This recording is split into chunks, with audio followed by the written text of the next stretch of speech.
Assalamualaikum warahmatullahi wabarakatuh. Ya, kembali lagi bersama saya Setia Pamungkas dengan NIM STI 20230331. Pada video kali ini saya akan mempresentasikan hasil review jurnal yang berjudul Analisis Performa Model Pembelajaran Mesin Menggunakan Seleksi Fitur RFE dan Optimasi Bayesian pada Klasifikasi Data Tidak Seimbang dengan Penjelasan Berbasis Sharp. Penelitian ini membandingkan performa random forest dengan like GPM dalam mendeteksi rumah tangga rawan pangan menggunakan data Susenas dengan pendekatan seleksi fitur, optimasi hiperparameter, penyimbangan data, serta interpretasi model menggunakan SHAP. Selanjutnya, latar belakang dan rumusan masalah. Penelitian ini dilatar belakangi oleh masalah data tidak seimbang atau imbalance data. Dalam kasus kerawanan pangan, jumlah rumah tangga yang termasuk kategori rawan pangan jauh lebih sedikit dibandingkan kategori normal. Kondisi ini menyebabkan model machine learning cenderung bias terhadap kelas mayoritas. Oleh karena itu, penelitian mengusulkan kombinasi algoritma klasifikasi, seleksi fitur, optimasi hiperparameter, dan teknik penyimbangan data. Rumus masalah penelitian ini adalah membandingkan performa random forest dan lake GPM, menganalisis pengaruh RFE Bayesian optimization,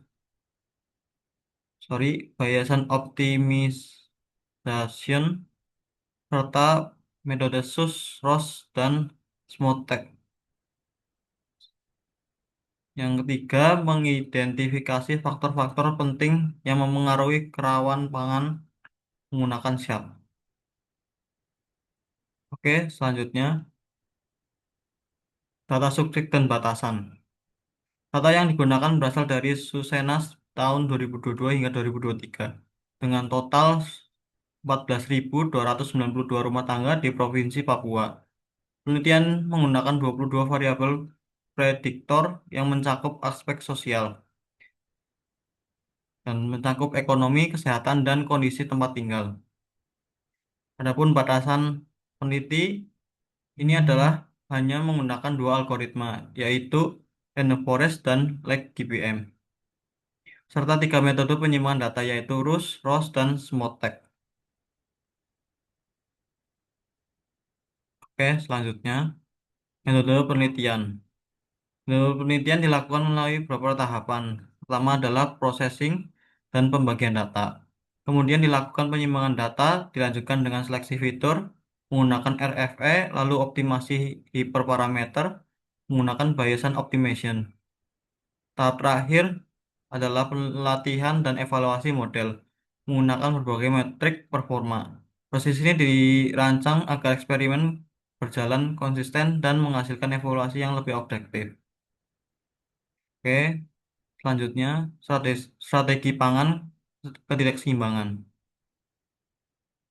Yang pertama adalah random undersampling atau RUS, yaitu mengurangi jumlah data pada kelas mayoritas agar seimbang.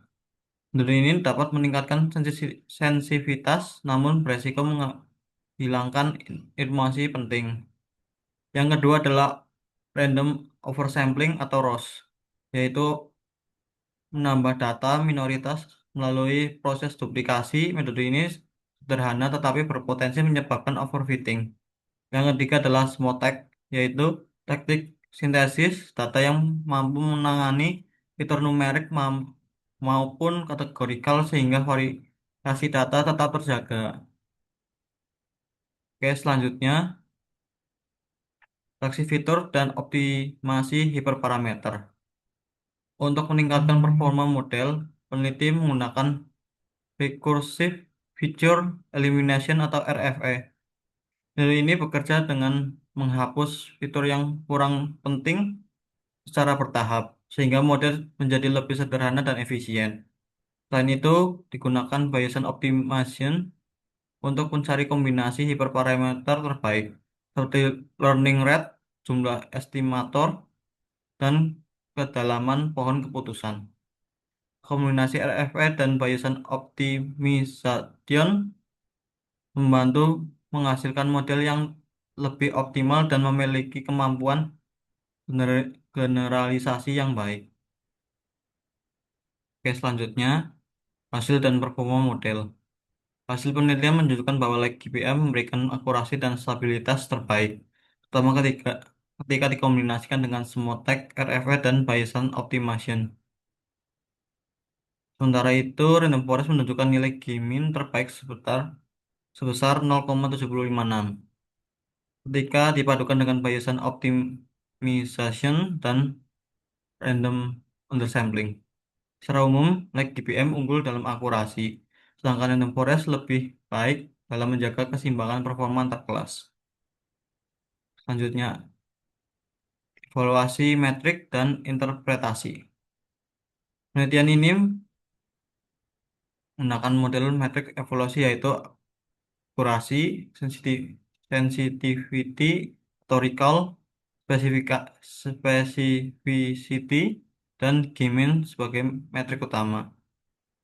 Menggunakan G-min penting karena mampu mengukur keseimbangan performa dan pada data yang tidak seimbang. Dengan demikian, model ini tidak hanya fokus pada akurasi tinggi, tapi juga mampu mendeteksi rumah tangga rawan pangan secara lebih efektif. Informasi model dan dengan siap.